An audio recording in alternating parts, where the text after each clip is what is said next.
There we go. Welcome back to the live stream. My name is Jeff Fritz, and we're live at Microsoft Build 2019. We're in Seattle, and actually, we're not on the floor. We're going to do a little bit of pair programming. We're going to write a little code this afternoon, and we've built Progress Studios V2 here in the Grand Hyatt, just down the street from Build, and we're going to be writing a little bit of code with a bunch of friends from a couple of the different vendors that you may know from the .NET and the software communities.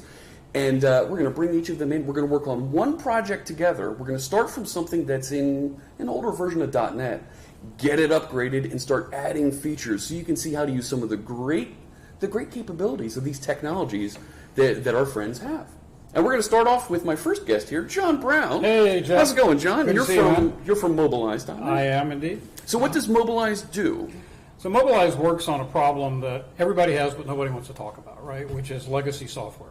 Okay. So about a zillion years ago, when Microsoft brought .NET out, our CEO, Tom Button, and my colleague, VB Walsh, or Dee Walsh, who everybody's seen around here, I called her VB Walsh, how about that? You know, they were sort of the VB6 people, right? Mm-hmm. And they got the idea that, like, .NET will abandon all the VB community. We can't really do that. No. So they went looking for some way to build some tooling or require some tooling that would help people move from VB to .NET.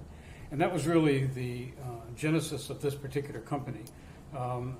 Microsoft hired the company that we have now become. About 15 years ago to build a tool that was part of Visual Studio. And if you opened up Visual Studio and you pointed it to a VB6 project, it would say, hey, do you want to upgrade this to .NET? Sure. Okay, so you could run That's very useful, right? I mean, there are a lot of VB6 applications out there. You wouldn't believe how much is still out there. Oh, yeah. Right? Yeah, I mean, we see it every day. And so this tool would upgrade it to VB.NET, you know, with .NET 1 or whatever the current version was. And it was part of Visual Studio for a number of years. Okay. But I think after Visual Studio 2008, it wasn't part of it anymore. So we, you know, kept that alive, right? And that's interesting for people, you know, for a number of years that want to get off VB6 but want to stay inside the Windows client world, right? But, you know, today it's not really about Windows client anymore. It's really about the web. It is. It is about the web. It's about the web. And so we came out with a tool a few years ago called WebMap that basically goes from... WebMap. WebMap. Okay, go ahead. What's WebMap? Modernization, if I remember correctly, modernization acceleration platform. Oh, okay. Okay. So the idea is that you can take this tool, point it at a source tree of WinForm C#.NET stuff, right? Okay. And it will use some AI to sort of look for patterns and understand the code, okay? And then emit a whole new code tree. Really? Right? Yeah. And in that code, and we'll do that, okay? All right. Because that's kind of where we're going to start, and then our buddies here from these other companies are going to party on. They're going to add some new features to it. Okay. Right? Okay. Because you know, let's digress just for a moment, because what we see out in the world today, as I'm sure you do, is people love the new engineering practices of CI/CD, right? Continuous delivery, continuous integration, developer ops. Oh my gosh, yes. Right? You know, and then, you know, putting things on public cloud, whether it's Azure, it's AWS, or whatever, but the extra stack that Azure makes available, right, for things like monitoring and understanding your code, right? Sure. And scaling it up, scaling it down, you know, being able to use things like containers, right?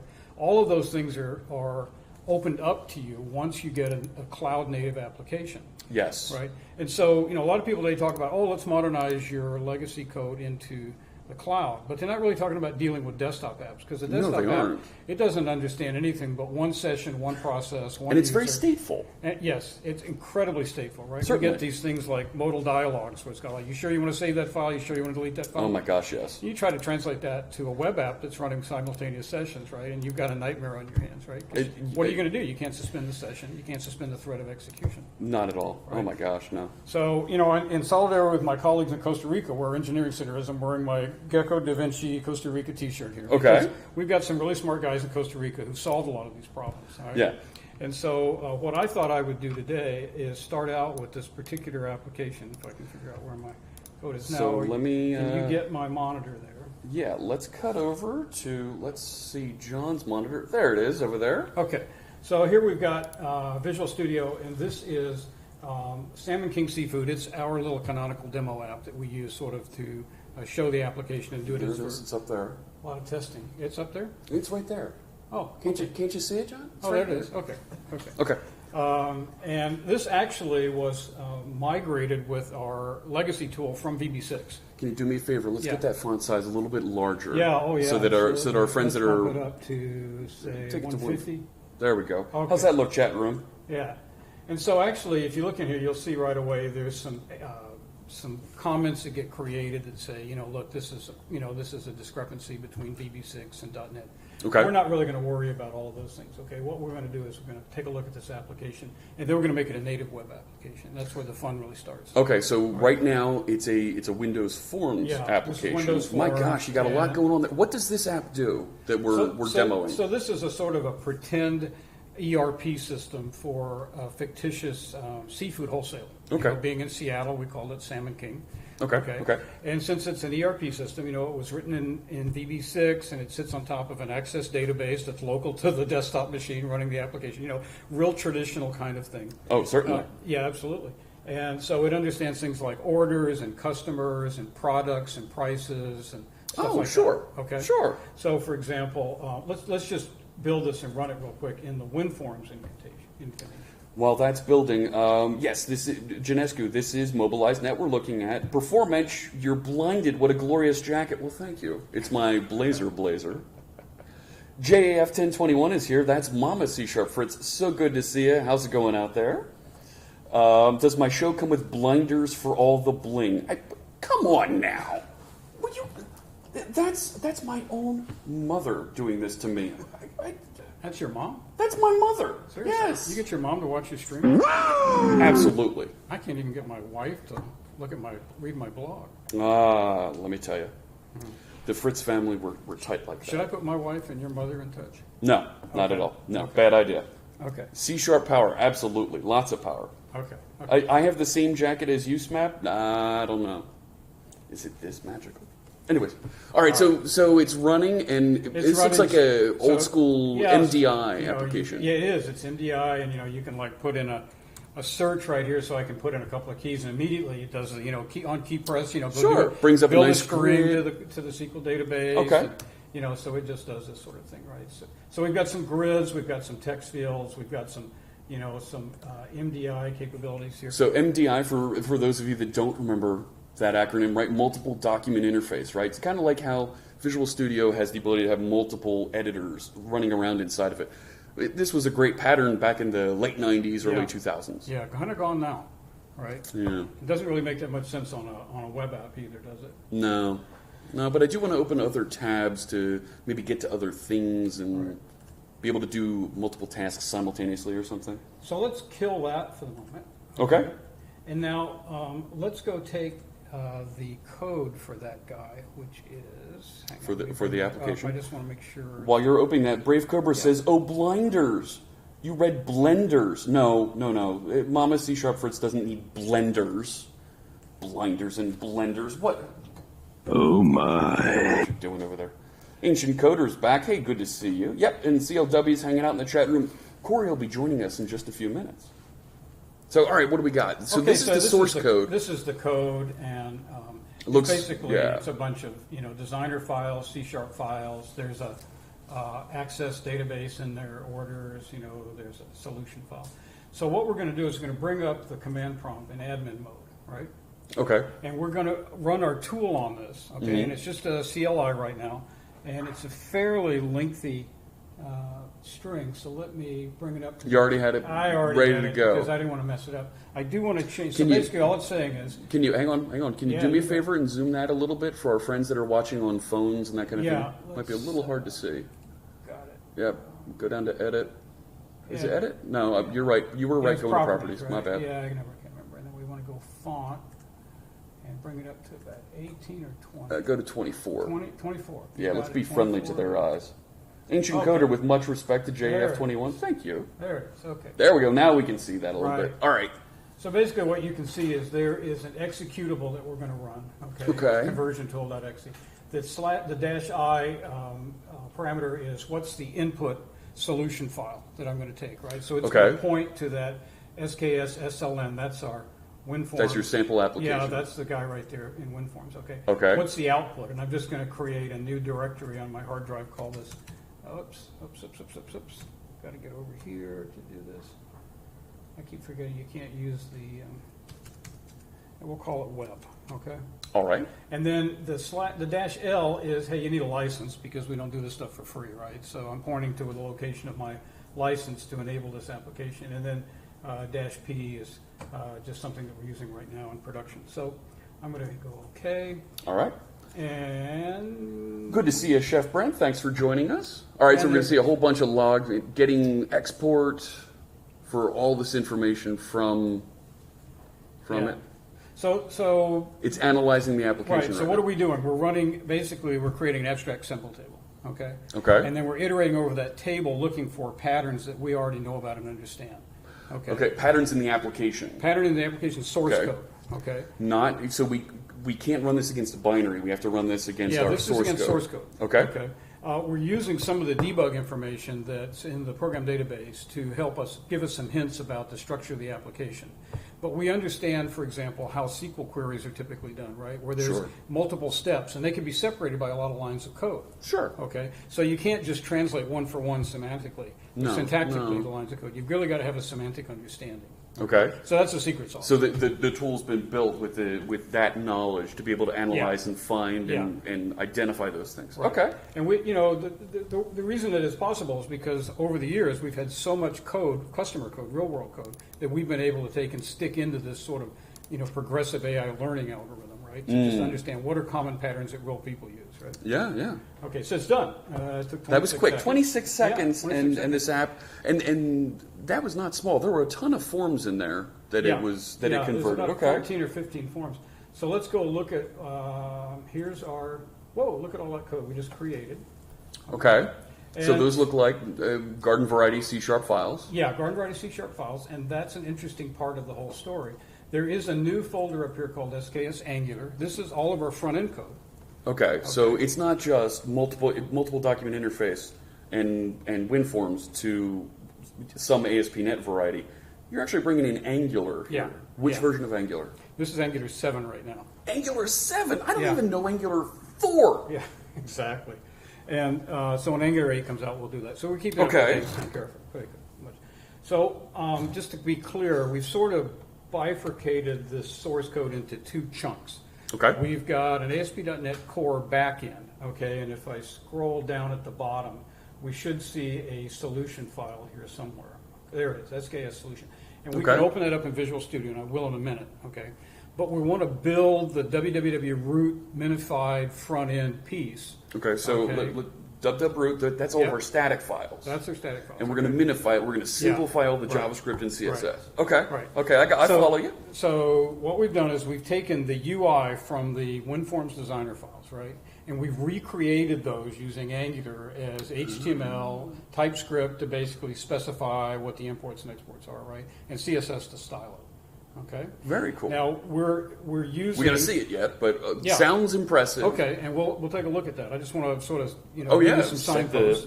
It can be a little complicated when you first see it, and then the back end code is talking to the front end code via JSON messages. Okay. Right. So okay. on the client That's side, a good pattern. Yeah. Exactly. On the client side, we're listening to the browser. Okay. We're waiting to see what happens in a session, And so we're looking at, okay, these objects got dirty, okay?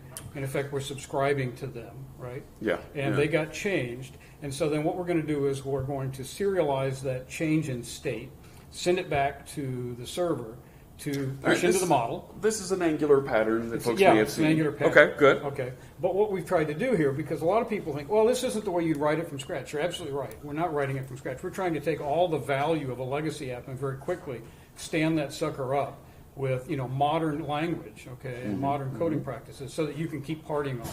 Okay. Because these are apps that have value, and people don't want to rewrite them from scratch. No, not at all. Not if there's a zillion lines of code, right? Oh my gosh. Taking a look at the chat room while Yeah. you're looking there. Brave Cobra asks, now with .NET Core 3.0, would Roslyn be an improvement for your source parser? I bet you're already using a bit of Roslyn. We are to do using it now. these. It's an interesting question. I don't know. Did we pay that guy? Who was that? That's Brave Cobra 2 out there. Oh, thanks, Ray Cobra, too. Go ahead. Yeah, well, what I was going to say is, one of the problems in making this transition is that there's a lot of complexity in a web app if you take a desktop app and move it straight across. Those those modal dialog boxes, right? Certainly. It's a huge problem. As we started this process to build this tool a few years ago, we created code that worked, but it was really complicated to deal with those things. And again, my smart guys in Costa Rica figured out how to use Roslyn Sure. and aspect-oriented programming and declutter the code that the developer sees. Okay, That's a pretty And good hide engineering that. team. Yeah, hide that. Okay. So that when basically Visual Studio parses the front end code, and because we're intercepting a lot of this stuff, okay, it then creates these real files that you never have to look at. I mean, they're there, okay, but you don't really have to do All right, that. all And right. that's what the compiler compiles into the actual .NET assembly. Okay, it's going to run, and it takes care of a lot of that complexity. Very cool. Yeah. Let's reflect over to just a couple Yeah, more sure. comments here, a couple questions. Codephobia, another one of our live coder friends, is happy to see Angular out there. Yeah. Ancient Coder says that Angular 7 is the same thing, just better. Thanks for the tip. Anyways, let's see. There's our friend Ellie-Face. Good to see you. And Chef Brent is here. Fantastic. Is this a way of moving WinForms to the web, asks Gareth. Yes. Yes. Absolutely. We're going to see that in just a second when we get that running. Yep. Cool. All right. What do we got? Let's go. Okay, so I'm going to take this guy right here, SKS Angular. Let's see what's in there. All right. So there's some, package JSON. There's an Angular JSON. There's source, and in the source is an app folder, and the app folder is a components folder. So this looks very much like an Angular, Yeah. and then it's all gonna look generated really from. similar because every form gets its own, basically, components folder.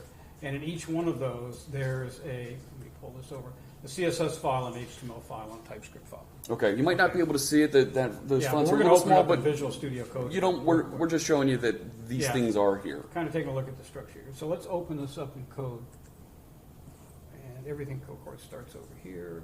I'm going to drag it over here. Here we go. All right, so we're using Visual Studio Big. Code. And how do we make, Control plus, control, just like, because it's actually a browser. Visual Studio Code's actually an Electron app, which Adobe, means it's really a browser Cool, hiding under it. yeah. So here's our code over here, okay? Yep. And so first thing we got to do is we've got to install all of our node stuff, okay? Sure, certainly. So- That npm install.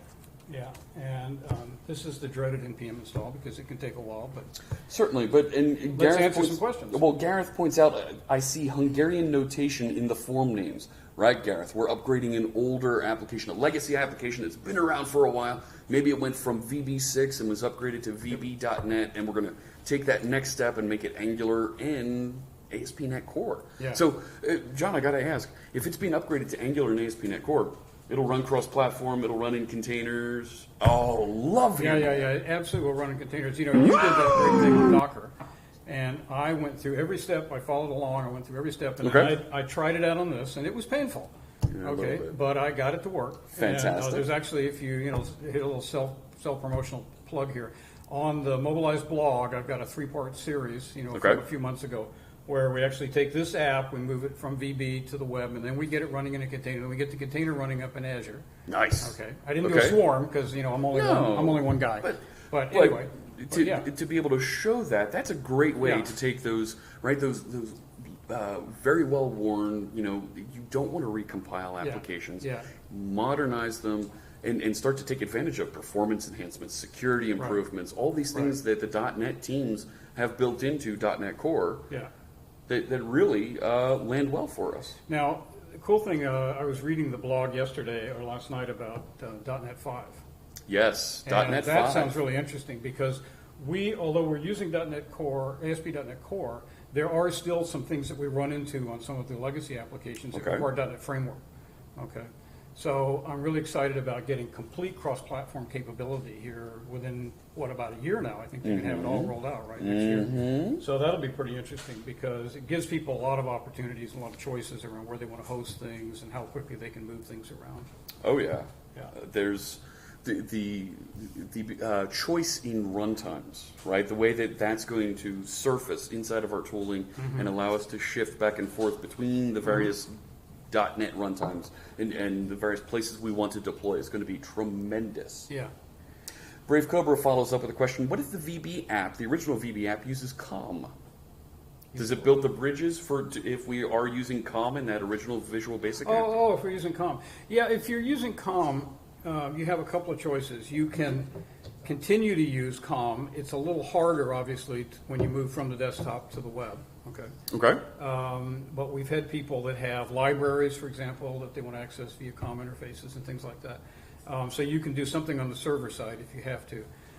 Typically what we see is the world of VB, there was this huge ecosystem of these third-party controls, right? Absolutely. I won't mention some names because we're here the guests of a certain one of those, but you know who they are. And That was a long time ago. Sarah's over there doing high fives.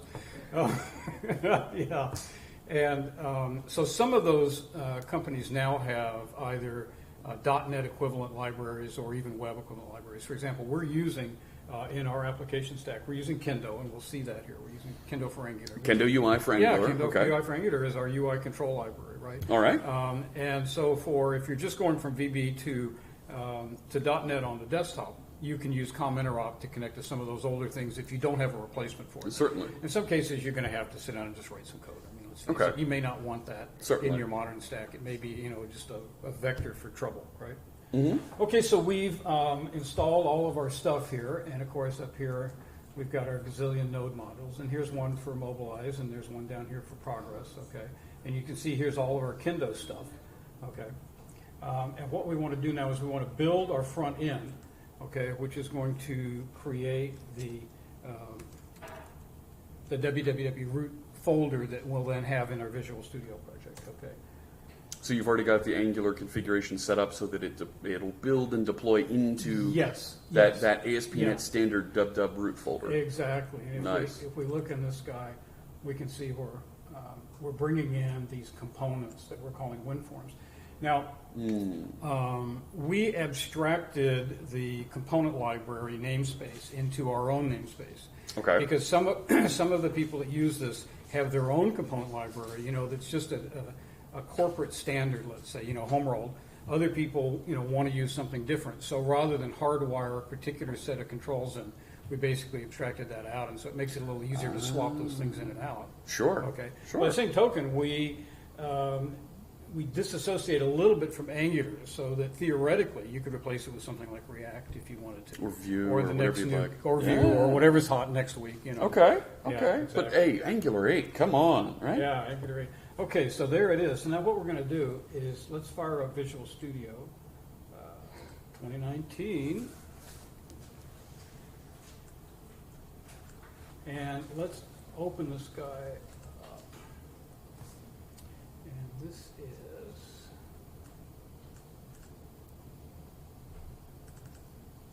And here's our solution. Okay. And there's our www root folder, which you see we just created, literally a minute ago, right?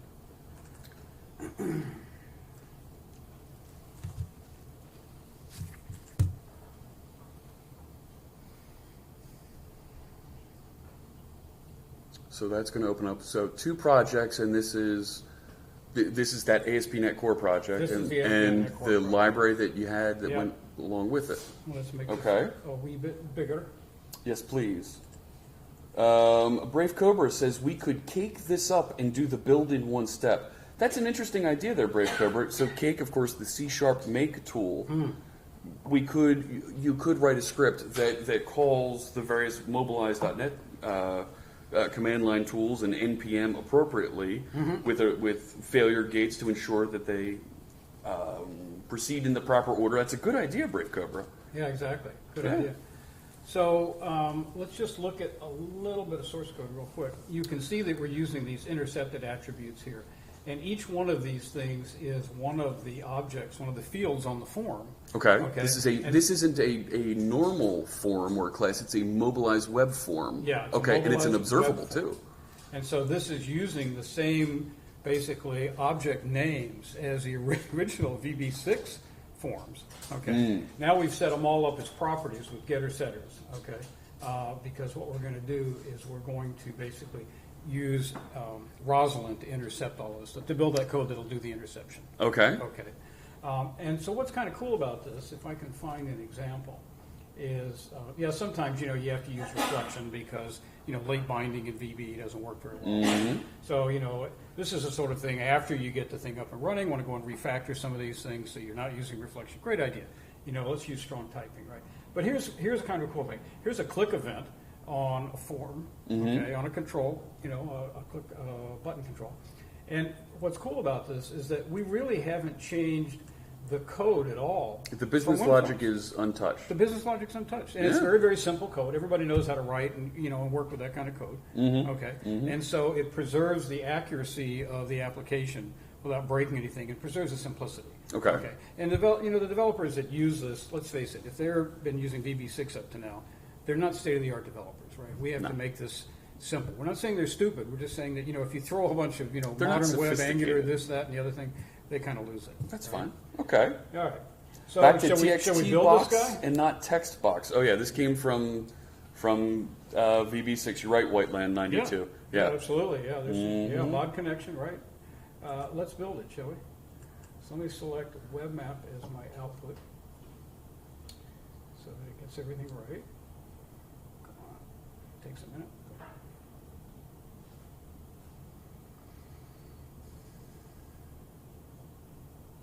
Visual Studios taking a break here for a second. what's Adam going on? says, "I thought cake was a lie." No, cake is not a lie. You're playing Portal too much there, my friend.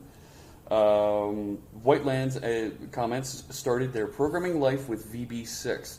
I think a lot of us started our programming life with Visual Basic 6 and some of the tools from that generation. Oh my gosh. Yeah. All right, so now you're selected as WebMap as your destination. Yeah, and I'm just going to hit. So, WebMap, is that another piece of the mobilized toolkit here? That's not. That's just a configuration file so that everything works fine. Yeah.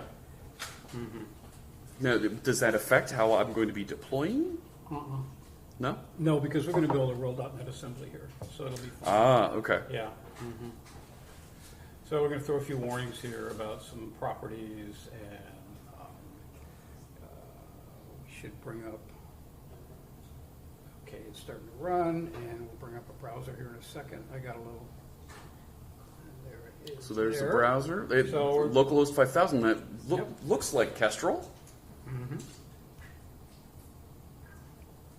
So there's our splash screen. And I'm going to just close that, and here's our menus. Okay, Oh my so gosh, it's building those guys up, and it should work about like the last one did. So do a search. We can't do the key press thing quite as elegantly as we did with VB, but we keep the tab order intact, and the business logic's intact. So we're doing our SQL lookups again, and so everything kind of works the way we expected. And let me shrink this guy. So that was pretty quick, and I mean, we've only been streaming here for half an hour and really only working with the tool for maybe 20, 25 minutes of it, and a very large, complex application running on the web. It feels similar. It's not, of course, it's on the web. It's not a desktop application. Absolutely. But you're as productive with this as you were previously. Yeah. You've got a template now, a baseline that you can start to enhance. You can bring in new features. You can refactor to take advantage of new features in Angular, take advantage of other ASP.NET, ASP.NET Core things, other .NET Core things. That's tremendous. Yeah. There are folks that literally, consultants that, charge very large dollars to have that done. Yeah. Now, of course, being in the marketing department, we've got one that works just perfectly all the way through. Of course, right? of Because course. when you're doing a demo, you don't want to have to write a bunch of code to get the thing to fix up. Realistically, you and I know that on a real application, you're going to run into things that don't migrate correctly. You're going to run into, what if you've hard coded access to a printer or physical device? Certainly. What are you going to do on the web, right? You've got to rewrite that. But the point is, though, that the tool, the Mobilize tool here, it's not going to fix your bad code. It's Right. just going to make your bad code work in the next Bingo, runtime. bingo, yeah, exactly. And it will continue to work.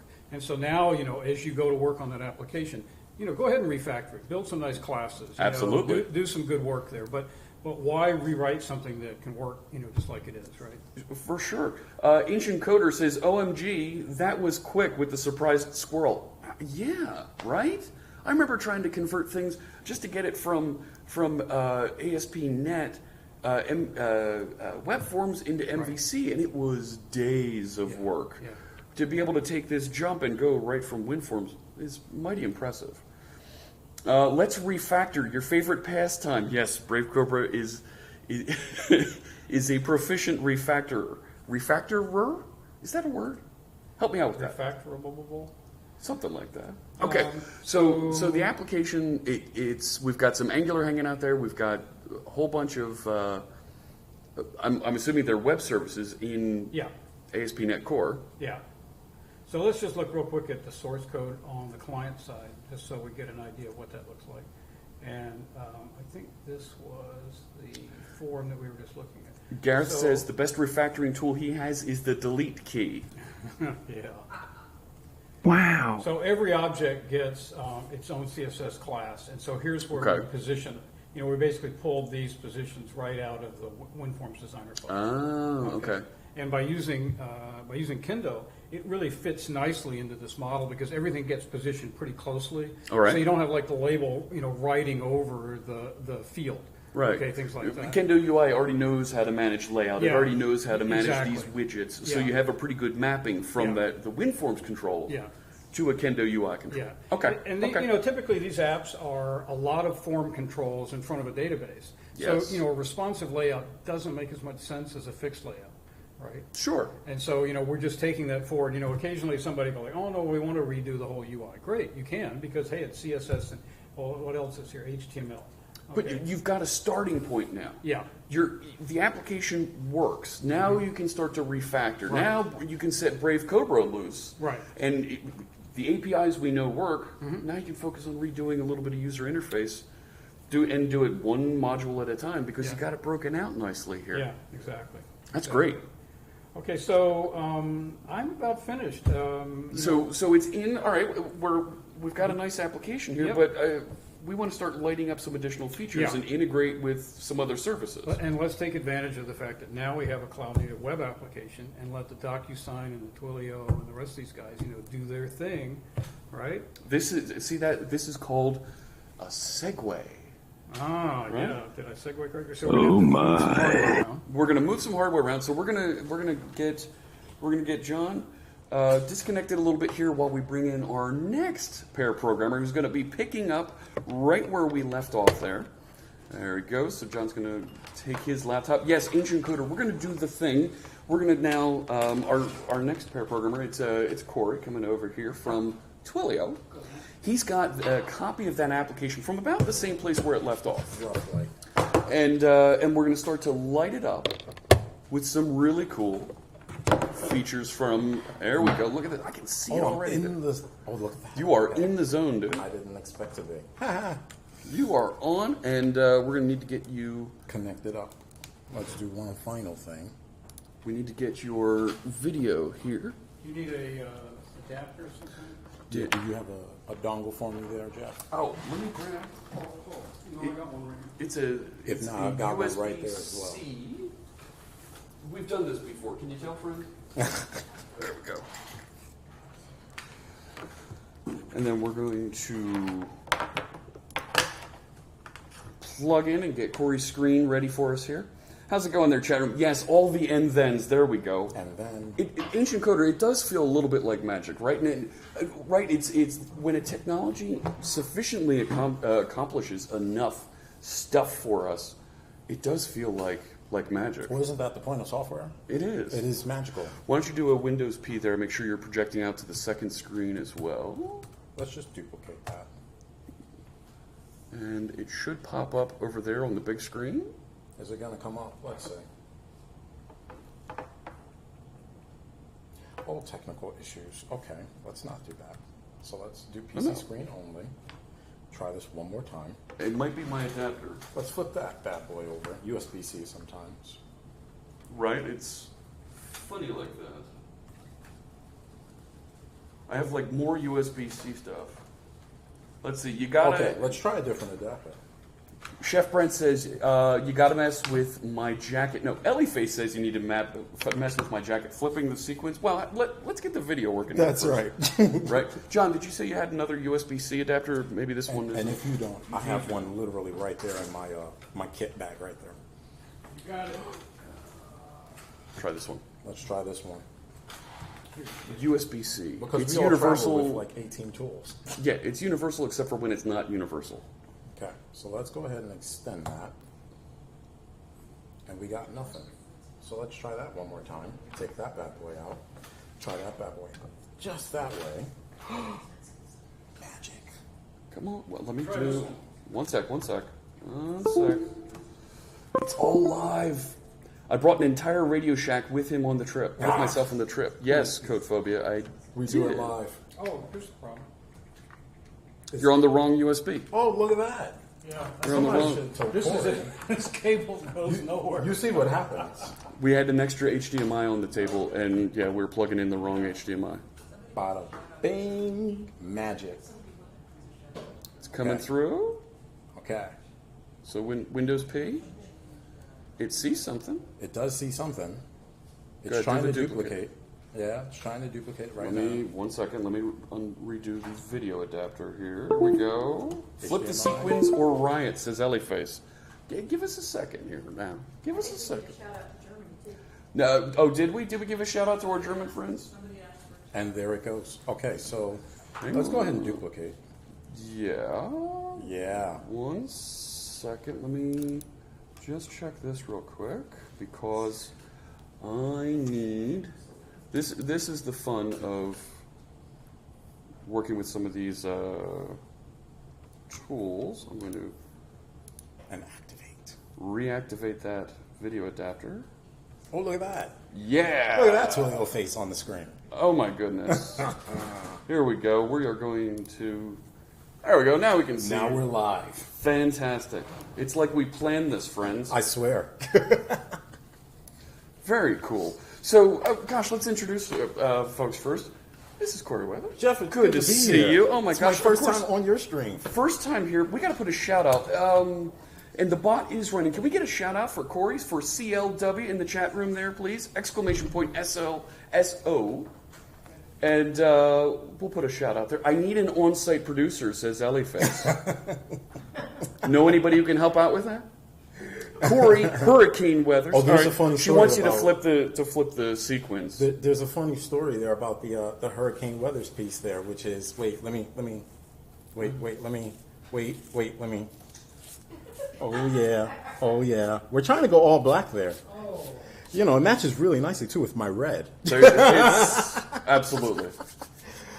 Is that good for you there, Ellieface? I mean, I like it. I love it. Wow. Yeah, there's a funny story about the Hurricane Weathers, which goes back to Signal. Goes back to Twilio Signal. That's your conference that you guys run. We throw Twilio Signal every year. Okay. Different times each year. I don't know why. But last year we hosted a live stream on Twitch. Yeah. And my sign off, as given to me by the chat room, is Hurricane Weathers. It's Nice. your boy, Hurricane Weathers. Nice. And there was, gosh, we were being raided there. Who raided us? Hello, Raiders. That was Robert Tables raiding us with a party of 23. It's so great to see you, Raiders. My name is Jeff Fritz. I'm here with Corey Hurricane Weathers, and we're gonna show you how to modernize. We've already modernized the .NET application from Windows Forms to ASP.NET Core and Angular. Yes. And we're going to start to show how to integrate that with Twilio. Mm-hmm. Do it! Yeah, we're going to do it. That's right, Shia LaBeouf. All right, should we get back over to that code? Let's do it. All right, so there we are. So I'm going to pull up Visual Studio. And I've got a version of this project already up and going Okay. in my Visual Studio instance. What I want to do really quickly is run this again. And Okay. the reason why is because we may have some folks in the chat room who may not know like the Twilio piece to come here. It'd be good for us to talk about it. Sure. Sure, it absolutely would. So I'm just going to run it, and you all tell me if the resolution is too bad, and I'll bump it up. I think you're all right.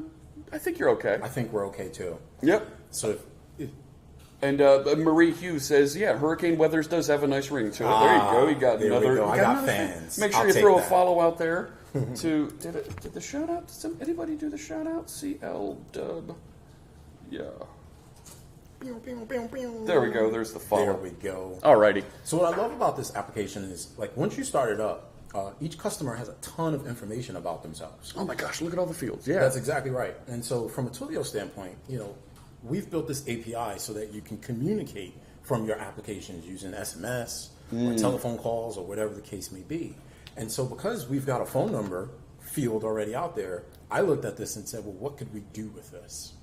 So what we're going to do from a Twilio standpoint is we're going to be able to send a text message anytime an order gets created to the person who created this order. Ah. Yes. Okay. Well, that kind of makes sense. You created an order. We've received it. Now you've got some confirmation on your device via Sure. SMS.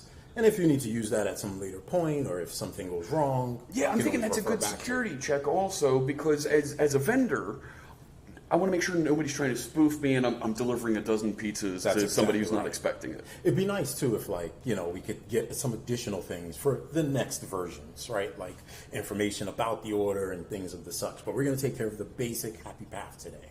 Very cool. Ellie Face with the heart robots for us. I don't know if you saw, we've got 4 new emotes on the channel that we just added. Make sure you check those out. There's an angry bot and there's robots with shields, all kinds of great stuff. Wow. Yeah. All right, so here we are back in the create order screen. Yeah, we're going to kill this for now. I've just shown this because we didn't see it the last time. So I'm going to kill this part for now. Okay. Let's pull this back down and stop the application from running. Back in Visual Studio That's 2019. exactly right. And so the first thing I'm going to do is I'm going to add the Twilio NuGet package. And I'm just doing that through the same manage NuGet package console that I everyone's love familiar that NuGet user interface. with. It just makes things really simple, right? And so literally, My team, when I managed NuGet, built that. Don't tell anybody. shout out to the team. Yeah, there you go. All right, so you just did a search for Twilio. That's Literally. easy to find. First thing I did. Now be careful. There's a bunch of blank.twilio, blank.twilio, right? So are those packages to integrate with those other platforms? That's exactly right. And or services and or in some cases we've got some fun Xamarin things. Oh. So what you do want to look for is something by Twilio, right? And so I'm going to install this very first one, and it's super simple. Obviously, we'll accept the dependencies. Sure. Logging, tokens, jots. That's okay. exactly right. And disregard all of these warnings because this thing happens. We're going to close that for now. Okay. Now, we're going to hop back into our project, and that form that we just opened up is here in this form order request.cs, right? All right, yeah. John showed us where all these were kind of laid out. They had that one-to-one mapping. That's exactly right. Okay. So here in this order request form, we're going to drop in some properties. And the first thing I want to do is I need to add a Twilio phone number because we're going to send the text message from a Twilio phone number, right? Sure. So let's just do private string Twilio. Whoops, let's fix that. Twilio phone number. How we do it? Chat room, is that font size good? Yeah, feel free to let me know if I need Yeah. to bump it up. Yeah. Brave Cobra says they can deliver a dozen pizzas he didn't order. He's happy with that. I'll take that. Can somebody over there, Dee, can you send a dozen pizzas to Brave Cobra? Can you help us out with that? Would that be? Do you think we can make that happen? We're going to send those over to. Kidding, totally kidding. The font's good, says Robert Tables. Fantastic. Thank you so much, Robert. Robertables, Robertables, I love that. right? The other thing is we have a bunch of dummy numbers inside of the application right Not now. right. Some bogus phone numbers. That's exactly right. We don't want to accidentally dox anybody. We haven't done that on stream at all. That's exactly Have right. we, Corey? I'm only going to swap one. Okay. Only one. And that one is going to be from my phone number because I'm going to have it send me a text message. Yeah. So eventually I'll connect my phone up and you all will see this thing actually work in real time. Okay. So what I'm going to do is just create a new property called Corey's phone number. Sure. And we'll stick this inside of here, and I actually have it saved already inside of my environment variables. Oh, tricky. So I'm not going to be able to see Corey's phone number, so I can order him a dozen pizzas. Brave Cobra says that they'll be cold by the time they get to Belgium. Well, there is that. Jeez, that's just complicated. I tell you. I love that everyone has a strong opinion about this. They do. Very strong opinions, weakly held. That's exactly right. And so there's a bunch of methods in here. I'm going to minimize all of this code because that's how I do things, using shortcuts. Yeah. And I'm coming on down. Why don't you put a nice region around there while you're in it? Ooh, right. And so Make there's it a so. cool method in here Yeah. that actually takes care of placing that order. And I'm looking for it right now because I found it yesterday, and we're going to find it one more time. I like how you're using the method drop-down box. Yes. I'm one of the folks who does the Control Q and starts Yeah. typing it in, and it'll go find it for me. But I Yeah. love that there's folks who use some of the other tools here in Visual Studio. If I were in Visual Studio Code, this would be a very different discussion. But because I'm in Visual Studio, why not take advantage of the Absolutely. UI, right? Chef Brent says, let's start a region, stuff we don't need, end region. Yeah, thanks. Thanks, Brent. Thanks. That's Inconceivable! I tell you that, guy. we would never do that. And so here, I've just found a method. It's command save click, right? Thankfully, they didn't name it command button one click. That's right. Hungarian notation does have its benefits. I will It say does. that. And so we've got this big try condition here, and I can add more code in here to do things. But what I'm going to do is stick my code in another method because I'm going to just call that method from our command save click, right? So once again, just like we saw with Mobilize, we're going to leave the business logic as it is. That's right. Add the additional features. That's exactly right. and then that when we way, need to, call out just to it. call out to it. Fantastic. So I'm going to create a method called private void send text message. Okay. And we're not going to do anything special with parameters. We're just going to get things set up so we can send this message. Okay. So to start, I'm going to do something called twilio-client.init. And you'll see Visual Studio's yelling at me because I've forgotten to do something. Yes, Need that using I statement. need to add my using statement. Certainly. And it is just one using, which is nice, as opposed to all of these other things. Sure. And once you call this init, you need to give it your account SID and your auth token. Your Twilio credentials. That's exactly right. Okay. Now, we didn't walk through my account yet, but in effect, every time you set up a Twilio account or you create a new Twilio project, you get a unique set of account credentials. Okay. Before you key in your credentials there, can you bump up the font size? Let's Ancient do it. Coder says the friends on mobile say it's a little bit small. I understand that. While I you're usually doing- go 125 myself. Okay. Glenn C., that's one of our friends from the ASP.NET Core team. Thanks so much for the resub. We'll make a donation to Veterans Who Code. Hello! I'm sorry, the alerts aren't popping up here, but we just got 10 gift subscriptions Oh my brought goodness. in from DD Walsh. Tremendous Insta-fluff.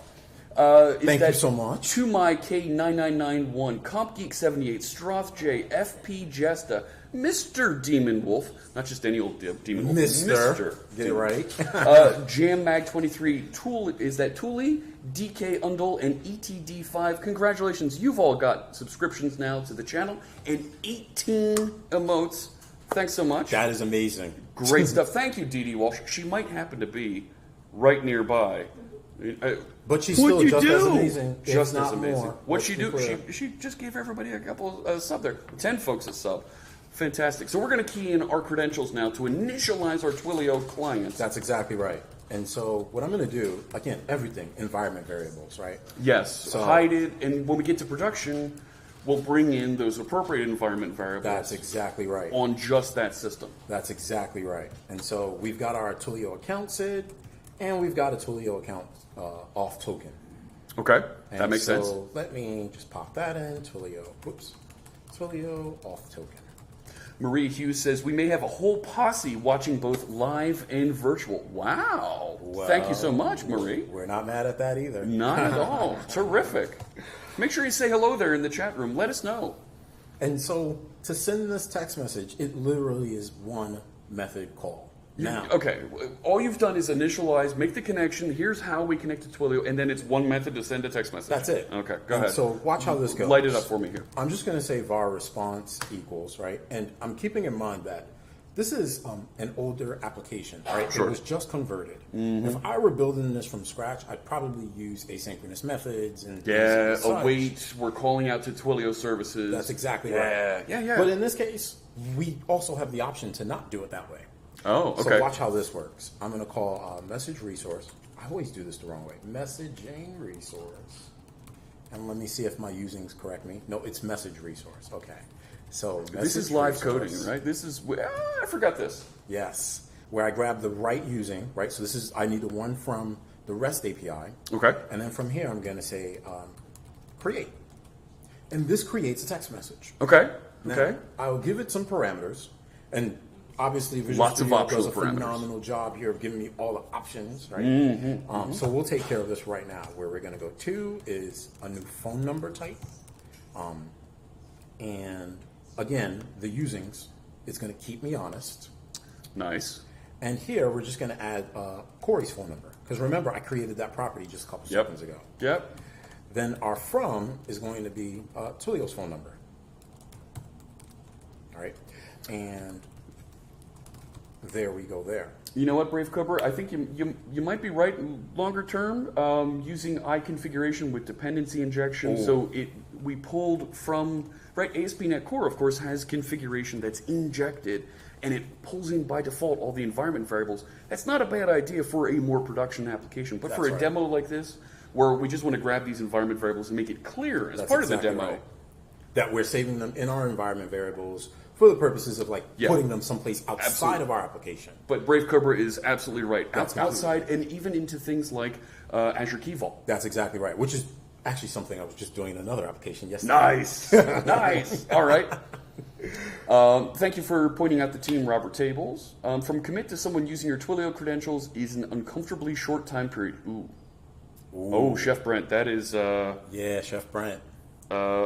You're about to get a serious beatdown. You would get a Yes. serious beatdown if those credentials get up. Yeah, I mean, and the reality is Twilio does give us an option to recycle those credentials in the Good. event that they do. Okay. That's great. The other thing that I love is I did this all in a project, right? So Sure. I created my account. I'll show it to you all in a couple seconds here. But I created my account, and inside of that account, I created a project that then has its own set of things. So it can't access all of the other phone numbers that I have in all of the other projects Okay. or any of the other credentials that I have on those projects. So I get a similar type of organization management like I would have in Active Directory That is or. exactly right. Okay. It's okay. really simple. And so let me just fill in this body really quickly just to say, hey, your order has been placed. Right? Sure. That's it. But it might be something a little bit more complex. That's exactly And, right. you know, here's a link to your order. That's so you can see exactly more. right. And you Okay. can do that. You can send an MMS. So say, for instance, we did generate like a PDF, or say, for instance, you had a PNG of a thing. You could send that as well. Sure. It's totally Here's your easy to do. pineapple pizza that you ordered for Brave Cobra. Well, the reality is that pizza does sound delicious. So let's not kid ourselves. Here's a picture of your brand new purple sequin jacket. That's exactly right. So I need to do two things now. Okay. The first is I need to log into Twilio. So you're creating a message. You're not actually saying send the message. You're just saying create it. That's a good question.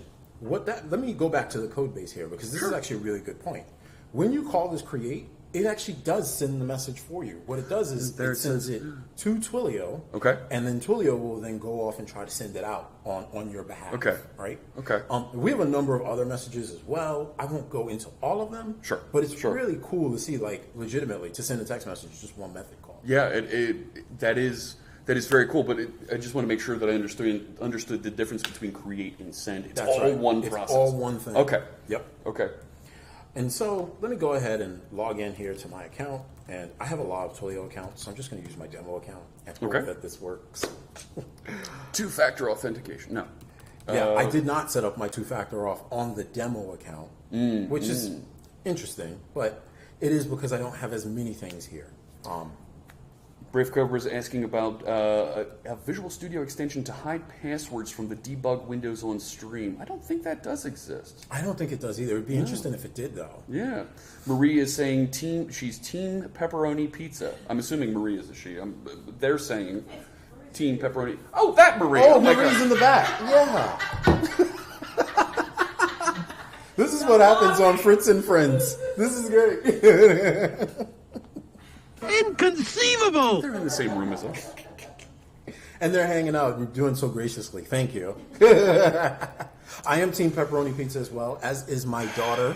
Yay. Yay. I agree with pineapple. Yes. Okay. Here we go. So Microsoft Build Dashboard. Yeah, so isn't this interesting? It's almost like we planned this.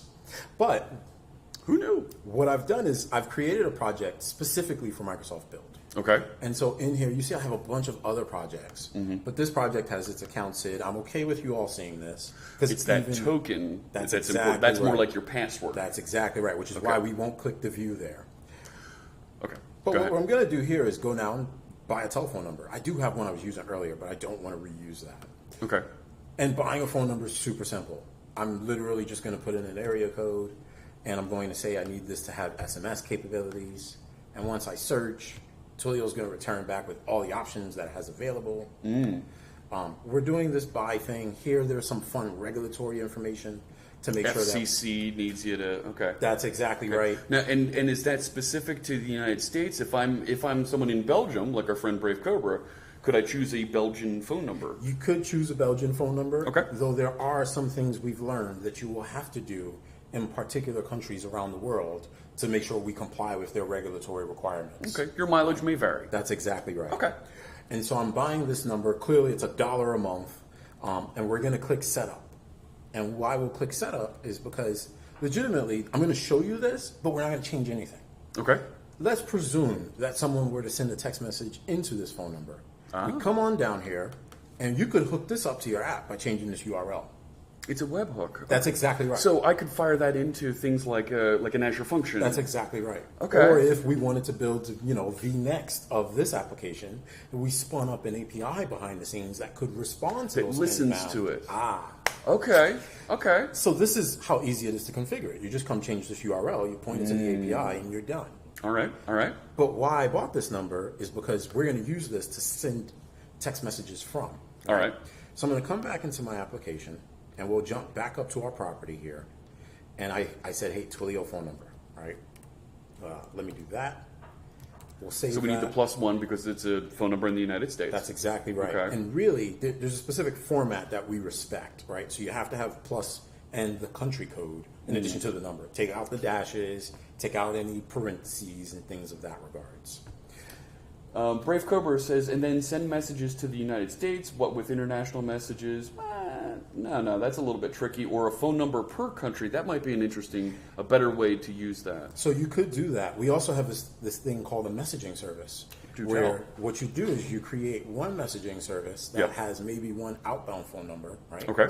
But then you add a pool of numbers to it. So if you know someone's texting in from the UK, and then someone's texting in from Germany, and someone's texting in from the United States, then they each get their own numbers that can And- respond back to them and- from that one service. Okay, Twilio knows how to manage that. Yes. So I don't have to build it directly. That's Very exactly right. cool.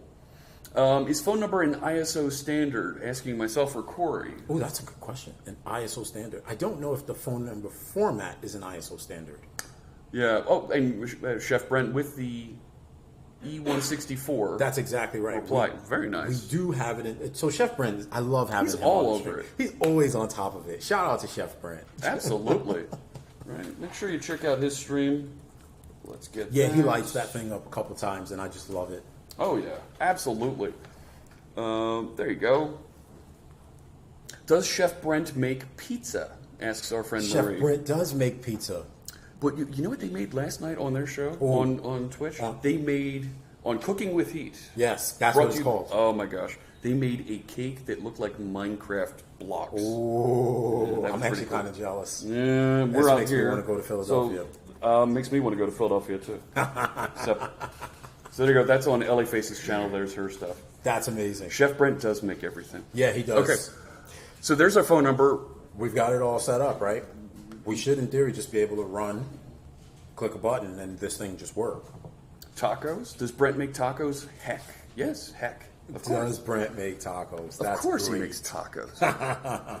So I'm opening up something so that I can share my screen, share my phone to the screen. So you all can Fantastic. see when this text message comes in. It's right up there. Oh, I can in the see sky. it from here. In the sky.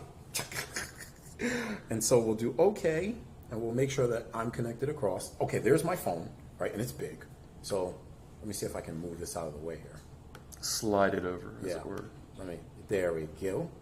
Let's minimize that thing. And it's going to stay up on the screen there. So let's get rid of that. Get rid of that. And I'm just going to come into the messages, right? And these are my personal messages, right? Okay. And so here we go. I'm searching for a customer. I'm just going to pick any one, right? So really, Sure, because you hard-coded the phone number here. that's exactly right. All right. So I'll cancel out of that. We'll pick one here, and just go ahead and click the save button. Mm-hmm. The order was added, and now I should be getting a text message. Now let's see what happens here. Now, if something's gone wrong, we're going to go debug it in real time. Order added successfully. And then?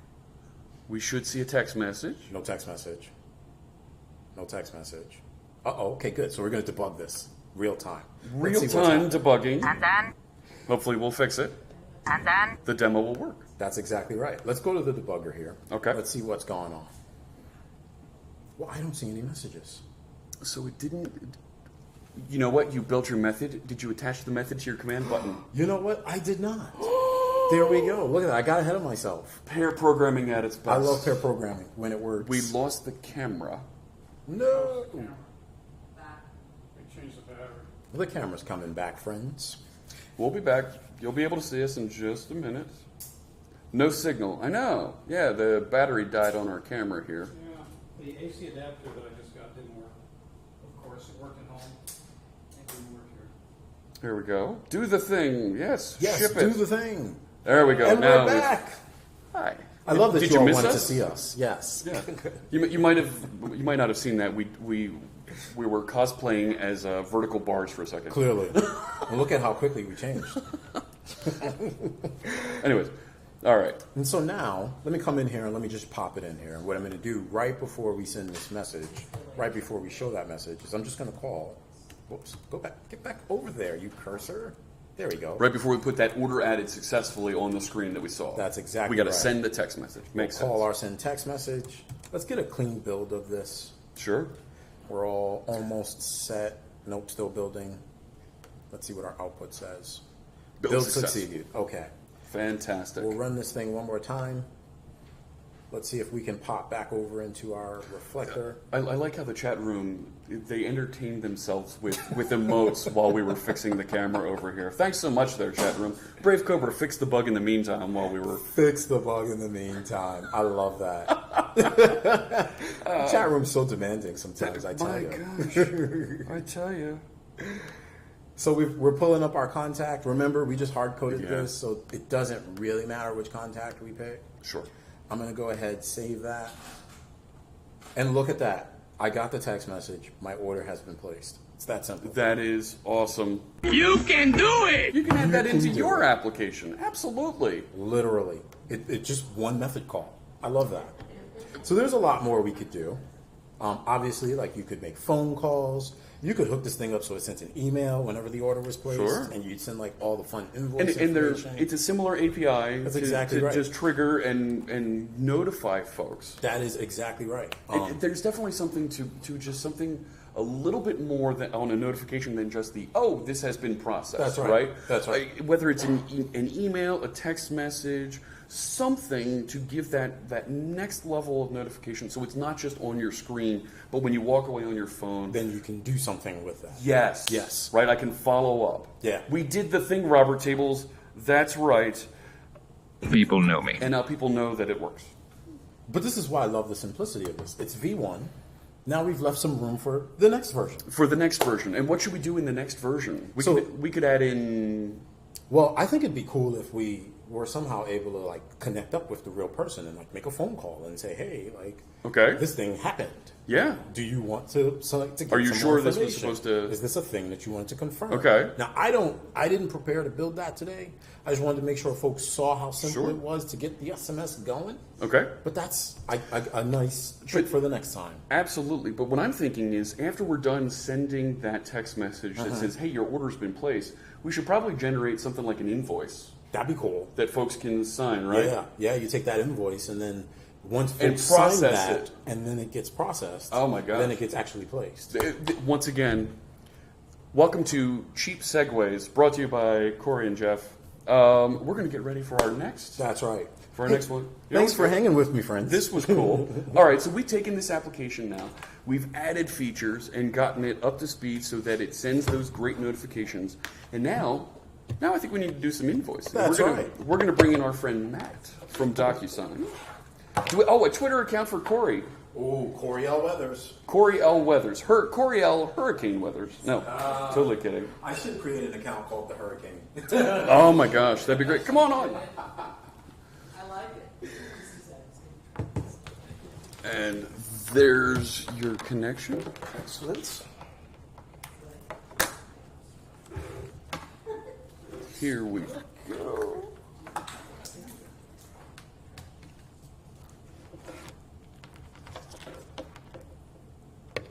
Oh, look at that. It worked first time. It's amazing. When you only have one HDMI cable to plug in and you don't have an extra one laying around the table, it works the first time. Isn't that incredible? It's incredible. How's it going there, Matt? It's going good. How are you, sir? Doing well. Is there a Twitter account we can share for you, and so that folks can get in touch as we talk about DocuSign here? That's right. You don't. I don't actually Twitter. You don't do the Twitter. Okay. You can go to DocuSign API on Twitter. That's correct. There you go. You actually, Marie, you can drop that in the chat room there so that folks can learn more about DocuSign. So what does DocuSign do before we get too far into this? So DocuSign is an e-signature platform that really focuses on customer enablement, making things as quick and easy as possible. Sure. So instead of when you want to say send something like an invoice, for example, you don't necessarily have to like go to the office. You don't have to print anything out. You don't have to like sign it. You don't have to worry about getting back. It's all digital, very, very smooth. So I always run into, there's that one organization with the government that says, fax us. I'm like, fax? 1990 called. They want their technology back. Come on now. Get with the program. Get DocuSign. Exactly. And technically speaking, even if you wanted to, you could fax it back to them with DocuSign. Really? That's right. Okay. Even more get with the program and get with DocuSign. So Matt, we've gone through a little bit of the program here, and we've got the text messaging set up with this older legacy application that we've migrated. What are we going to add in now with DocuSign as part of your part of the demo? So as my part of the demo, what we're going to do is we're going to interface with our REST API, and I'm going to show how simple it is to incorporate the SDK and send said invoice out for not only receipt, but also potentially payment. Oh, okay, let's do it. Let me switch over so we can see your screen here. Okay. There it is, right there. There's a little bit more about DocuSign and where you can get started. Okay. Okay, so there's going to be a couple of things that we're going to want to gather. Obviously, you're going to need to be able to authenticate, so we can start there. First, we're going to go ahead and install the DocuSign e-signature SDK. DocuSign e-signature SDK. Now that contains the things that I need to connect up to those signature services from DocuSign, right? That's correct. Okay. Essentially, what this does is it acts as a kind of a wrapper that generates raw JSON bodies that are used to communicate back and forth with our system. So those the JSON messages that need to be transferred. Got it. Okay. I'm following now. Okay, so we're going to open up our NuGet package manager and go ahead and do a search for DocuSign. Spelling is hard. It's all right.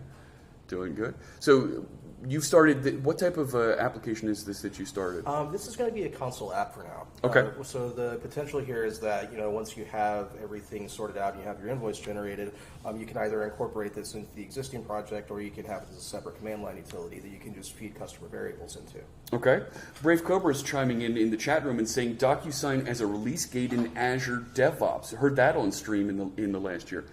Is that a thing? Can we do that with DocuSign? I know that we do have some packages that are already pre-built that can deploy to Azure. Okay. Well, Azure DevOps. right? So as you're gosh. building stuff and you're getting ready to do a release, be able to have someone literally sign off in DocuSign. That's entirely interesting. possible. It's a good idea. Let's pin that, Brave Cobra. Come back to that discussion later. I think the folks on DocuSign's Twitter might be interested in hearing more about that as well. I believe so. Cool. All right, so you're installing this NuGet package. And here in just a second, it should pop up and ask for some license agreements. Oh, which- yeah. There we go. All the different things to reference. All of the things. So there are a couple of things we're going to need to gather. First of which, we're going to need an access token. So I'm just going to go ahead and start declaring these. And we'll kind of leave these blank for now, since I'm going to show you where to gather them here in just a second. Okay. Can you do me a favor and pump up the font size to about 150 so that our friends can see? Yes, I can. Yep, I think Control Plus. It doesn't seem to be taking it. Otherwise, yeah, hit that drop down with the font size in the bottom left corner of the screen. In the bottom left corner, well, that's the package manager console. We're okay on that one. Okay. It's at the bottom of your text editor there. Bottom left. Oh, there it is. Sorry about Yeah. that. Cool. Take that to 150 so that our friends on mobile devices can see better. Okay, that's a good idea. I don't have Yeah Baby. I don't have that sound effect, Marie. I need to work on my Austin Powers sound effects. Yeah, you do. I do. So we're going to need a couple of things here. First of all, we're going to need that access token. Okay. We're going to need that account ID, and that's the one associated with, in this case, I'm going to be using my DocuSign Developer Sandbox account. So just like we saw with Twilio, this is almost like our user ID and password if we were logging in by hand. This is a machine Exactly. user ID and password. So Okay. for demo's sake, since we're starting from the ground up, I'm going to use it's a tool that we recently released. We call just an OAuth token generator. Okay. It's used primarily for proof of concept applications and things like this, where if we have something that's going out live, we don't necessarily want people to see our passwords. So I went ahead and got this pulled up ahead of time, and it's real easy to use. You hit Get My Access Token. If it picks up on an active session, it'll just give you a set OAuth token, and if it doesn't, you'll be prompted to log in, and what it returns is this nice little string here that we're going to use to authenticate with. Okay. And yeah, let's not show all of it on screen. That's okay. It'll be dead in a few hours. So the next thing we want is going to be our account ID, which we can get in one of two places. We can either click this drop down here at the bottom right, and it's going to be the short form here, which we can just go ahead and use that. But we also have a separate ID that's going to be a 32-character GUID that's also unique to your account. Yeah. But for simplicity's sake, we'll just go ahead and use this one. Okay. Okay, and the next thing we're going to need is going to be the template ID for our invoice. Now, under ideal circumstances, I would be able to set this up so that we could automatically feed in variables from the previous application, but obviously we're not going to have time for that, so I went ahead and put together a kind of a mock-up invoice for us to use. Okay. So we open this, and the ID of the template we're going to need is right here. So you copy that to the clipboard. While you're doing that, you're grabbing that. Robert Table says that looks like a cool developer generator for the OAuth tokens. I agree. He goes on to say that flow is such a huge pain for most things, especially for streamers. Yes. And that's a very valid point. Our developer center is actually split off into two separate branches at this point in time for people that want to build professional grade applications that have full OAuth implementation. And we also have kind of like quick starts and code example launchers that are really good for a quick proof of concept, because all you really need to do is download and set up the example and then plug that ID in there, and you can skip the entire OAuth portion altogether, at least until you're ready to commit to it. Nice. Okay. Very cool. Built into Azure DevOps would be awesome. Look at this. Brave Cobra and Marie are going back and forth about all the cool stuff. We're making a love connection here. I don't know here, right? What'd you do? They're making a DevOps thing. This is great. This is great. So we can call it faux auth for dev stuff. I see what you did there, Brave Cobra. That's faux auth, I tell you. Okay. So there's our template ID. So you've defined these fields that we're going to work with. Okay. Exactly. The last thing that we're going to need is going to be our base URL, which in this case, since we're working off of the demo sandbox environment, that's just going to be https demo.docusign.net/REST API. Okay. That makes sense. It's a demo website. We're doing... Okay, Exactly. I get it. So then the next step is we need to go ahead and set up our API client. And this is the part where the SDK comes in because we already have all the headers and everything needed to make these API calls built into it. Oh, great. And then all of the modals for different DocuSign fields and elements are all built into it. So if you're not super familiar with it, it's really helpful. It's helpful, not needed. It's a RESTful endpoint. So if you're on something that doesn't have the SDK available, if you're using a programming language that isn't compatible with the provided SDK, you still have a way to get to the API endpoint. You can. It's not going to be as easy. No, in a lot of cases it's not. But actually available in our Dev Center, we do have examples in Bash and PowerShell that focus on showing how to make raw API calls for us. Wow. Okay. That'd be cool, being able to do stuff from Bash. All right. I've interrupted enough. Go for it, man. That's okay. Next thing we're going to need to do is declare our API client, which actually the first thing we need to do is put in our using lines. Well, right. That's what control is for. That's helpful. So we need DocuSign eSign .api clients and model. Okay.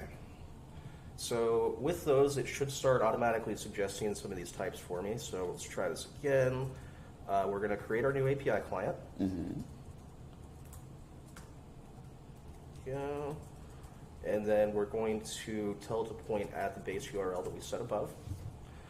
So what that's doing is it's just giving it a target URL to start with. We can get into more of that later. And then also with this, we need to add the authentication header that's going to allow us to authenticate as us and start making API calls. Sure.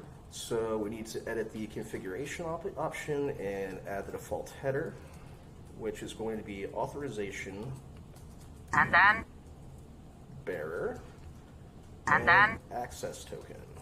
and then, No, that's it. That's all the and-thens. Okay. Okay, so then after that, we need to go ahead and start working on our template. Well, first let's actually get into the recipient information. Here in the template, I've set some of the stuff up ahead of time, so really the only thing that we need to provide as far as recipient information is going to be a name and email address and the recipient role name, which I have right here. Let's see, so... Nice. Missing a space there, says Brave Cobra 2. Oh, between bearer and the token. He is absolutely correct. Nice. Good catch, Brave Cobra. Thank you. Good catch. Let's see. Pair programming at its best. Yes, it is. and then, We're going to write some more code. So we're going to go ahead and create the template role. And in this, we're going to specify the role name, which is And then? signer. Okay. The name, which we can just send this to myself, so that's going to be Matt King. and then, And then the email, which I set up a demo account for build, so we're going to do mattkingdemo2 at gmail.com. Nice. and then, Okay, and then the next thing we need are our envelope definitions. So what's an envelope definition? An envelope definition is the core of the payload to create the overall envelope. And once we have this working and sending, I've actually enabled API logging in the background so that I can show you the full JSON body that's generated by this. Okay, so it's what we're going to wrap up, that invoice that we're going to send, it gets wrapped up into an envelope. That's correct. Okay. I can follow that. Let's see. So we need envelope definitions. Oh, Marie. German, Belgian, tomato, tomato. Ew.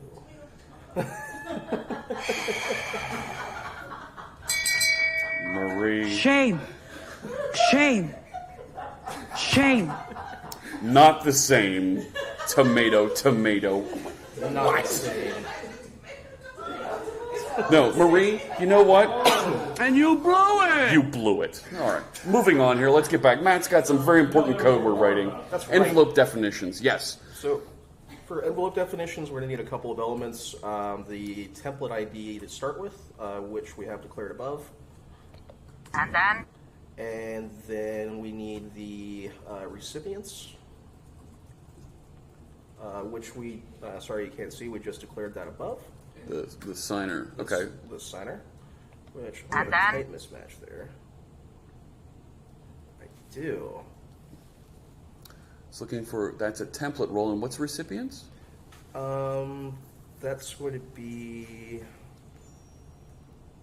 Oh, I think I see it. So, we have like I want to say 8 or 9 different recipient types at this point. So you have to declare them separately.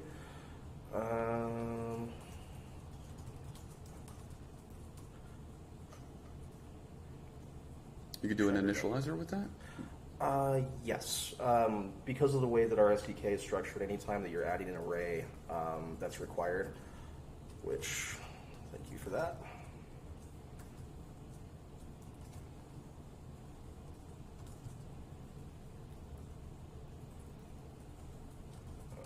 Right. I think I still. Nope, still got a tight mismatch in there. Well, it's a recipient. It's a collection of recipients. We need to convert that to a recipient, right? Sort of.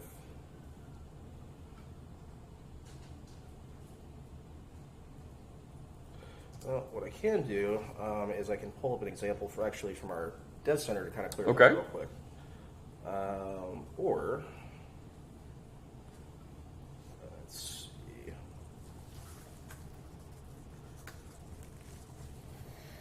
Let's go to the dev center.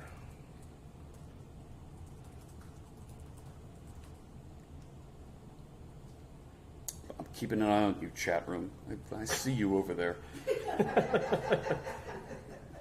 I see what's going on there. Brave Cobra is suggesting we just do a new recipient. That's entirely possible. This does have a little bit of. There are some nuances to using this. You have to follow the structures pretty closely, and the way that you have to declare things isn't necessarily fully intuitive.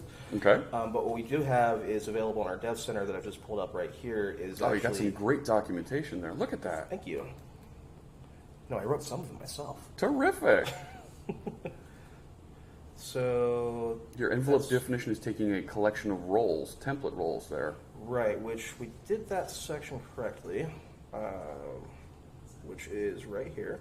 So you're not receiving recipients, you're setting template roles. So the template roles becomes part of the recipient array. Okay. And it is this line right here that I was looking for. Let's do a quick comparison to see what I did wrong there. And yes, Well, signer one doesn't exist. it does not. Okay, so it did accept that. All right, so Fixed. All right, moving on. now that we have our envelope definitions declared, we're going to need to declare a new envelopes API to actually send it off. Okay.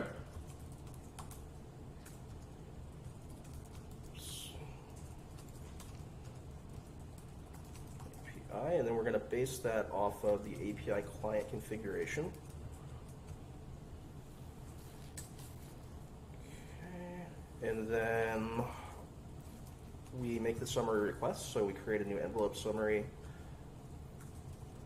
Let's see if I can get this. There you are. We're going to call that one response and tell the envelopes API to actually send the envelope. Now, a couple parameters to add on here is going to be the account ID, which we have declared above, the envelope definitions, which we also created, and then there's some additional options that we don't necessarily need to use here. So I'm just going to go ahead and leave that nulled out. All right.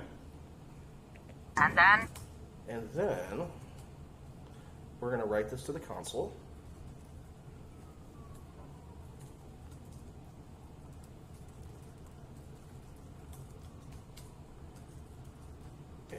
And do a read line. And do a read line.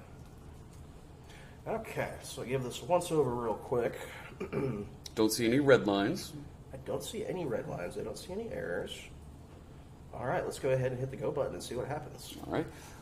Brave Cobra says, could this be a new .NET Try and actually sign something? So .NET Try is a tool that our friend Maria Nagaga from the .NET community team is working on that allows you to try and work with some various APIs, learn how to use some .NET Core. Maybe there is an opportunity there to do a little bit of integration so you could .NET Try DocuSign. That might be neat. That could be neat. So I guess I would say go ahead and send us an email so that we can look into that. Sure. And that's going to be apiteam@docusign.com. All right. All right, so let's go ahead and hit the go button and see what happens. I need that drum. I don't have a drum roll sound effect on this Stream Deck. I know I only brought one here. Oh, I made a mistake. So what I just did, notice the status created item right here. Yes. What that means is that I left the status blank in the envelope definition, so it actually went into my account and it created a draft instead of sending off the actual template. Oh, so where Twilio, we said create, and it did the create and send it all at once. We need to do that second step of create it, now send it. Exactly. Well, you can, if you change the status in the envelope definitions, you can send it right away. Oh, okay. That's for folks that want to use embedded workflows. We offer tokens that you can view that can take you directly into the web console. They can take you directly into the envelope tagging screen. So if somebody wants to create it and then programmatically embed our UI into their application, they can do that. And in that case, they would want to use a draft state. Okay. So here, we're going to go envelope status equals sent. No, that's interesting. It's a string, and it's not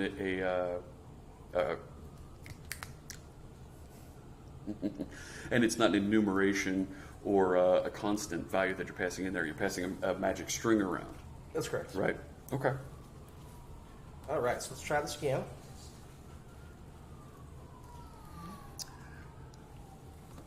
Okay, and now we see the status is sent. All right. Okay, So where did it go? Where can we see that? So it went to my inbox, which the account that I'm sending with, and the one that I'm going to be viewing. Look at that. Please DocuSign invoice docx. All right. I'm feeling good about this, Matt. Okay, so this is what the customer or the end user would see, and in this case, they would say, "Hey, Matt King sent you a document to review. So let's go ahead and review it." Okay. Now, the first time that you open one of these, there is you do need to agree to the records and signatures. We have a default EULA for this, but it's actually possible for companies to put in their own if they choose to. Okay. And I went ahead and pre-filled the majority of this information. Notice that the bill from and the bill to names are different because I'm the sender and the recipient, and I put my name in there differently so that we could clarify it. So we're going to go 999 3rd Avenue, which is our downtown office. And that's in Seattle, Washington, 401, I believe. That might not be right. That's okay. So if you take a look here, I did go ahead and I added some of our more advanced fields. So items like this invoice date are being automatically populated because this is the date that I'm signing. Notice that my name and my email have automatically been added as well. But one of the kind of cooler things that we also have down here is I put in a set of item descriptions, and I've used DocuSign's formula fields to automatically calculate the price of it. Makes sense. That's cool. So based on this, we get the subtotal down here, we get the tax, and then use another formula field to bring our total up to $879. Okay. And notice the little price tag down here at the very bottom. I left in plain sight so that so that the audience can see. So I'm going to go ahead and sign, and I have options of changing my name, like if I wanted this to be Matthew King or I want my initials to be MBK instead. I can do that, or I can just click over here and draw in with either my mouse or if I have like a tablet. Stylus. Yeah. Exactly. So then we go ahead and adopt and sign. The signature is applied to the document. And one of the cool parts is that, we've already sent this invoice over and now I've agreed to it. So it is legally binding at this point once it's finished. But I did take advantage of another feature. Is I gave myself the optional ability to make the payments for this invoice at this time. Oh, nice. Okay. So you built the template. We can send the data in for the order items that are on that template. And now we're actually going to be able to receive that. And can we put information about the transaction ID from this back into our database, back from DocuSign? I don't see why not. Oh, that's terrific. So, yeah, woot woot, says Marie. Absolutely. You got through a lot in that little application. So, now, and we built this a little bit on the side just so we could simplify it a little bit and show you all the cool ways that DocuSign integrates there. That was really great stuff, man. Thank you. So, I think that's all we really wanted to touch on as part of this. We've gone through a lot here. Let me back up a little bit. We went through a lot as part of this series of 3 demos, back to back to back. We took a long time legacy. It started as a VB6 application, converted it to .NET and Windows Forms, upgraded it from that to ASP.NET Core and Angular 7. That doesn't get too much more modern than that, except for Angular 8, because Ancient Coder said so. I mean, come on, right? Yeah, Angular 8. Corey joined us after John passed off the application at that point and showed us how to hook up Twilio so we can do some great messaging and notification using those services. So we've leveled up our application again. And now Matt has taken the concepts of that application and applied that so you can do invoicing, get paid. That's important. Everybody wants to get paid. That's right. And also get those legally binding contracts. All that in the span of about an hour and a half. That's right. That's not bad for, I mean, okay, we started with a demo application, but folks out there in the chat room, folks that are watching the YouTube videos, imagine what you could do with your legacy applications that have been around since the late 90s or the early 2000s in an hour and a half. You know, you can really do some damage and make it modern, accessible, cloud native, all these other great things. It's really amazing what you can do with the tool sets here. And get paid. And get paid. Oh my gosh. Everybody wants to get paid. Brave Cobra says, ship it. Carrie says, neat demos. Ancient Coder says, great demo, Matt. Cheers. We'll throw a little applause there again. Dee says, Marie is entertaining herself at the expense of the chat crew.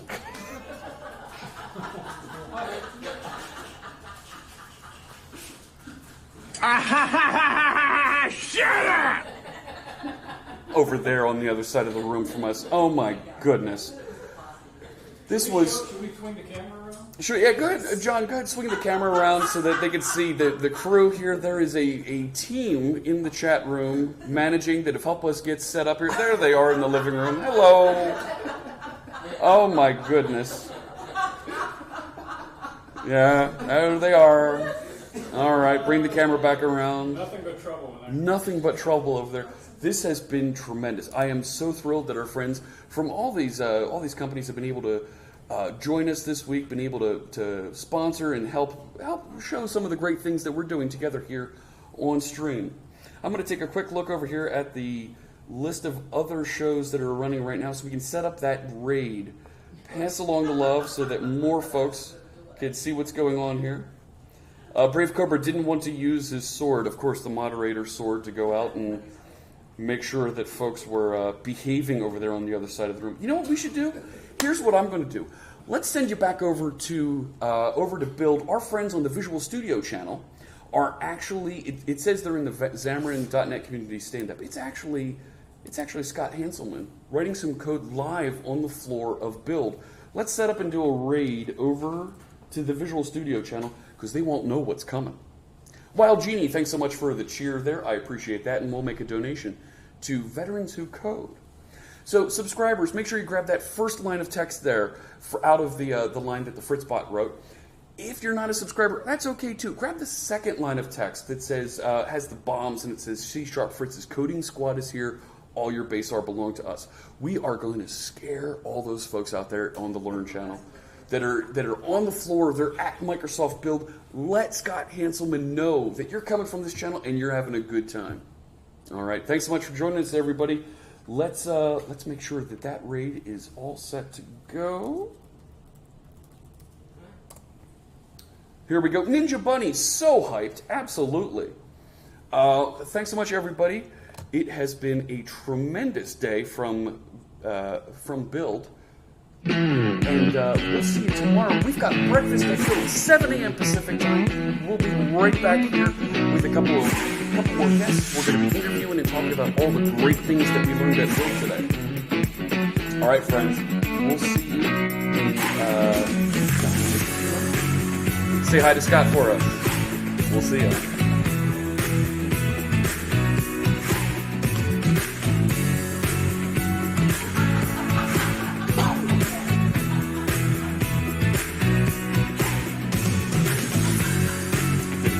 Send over?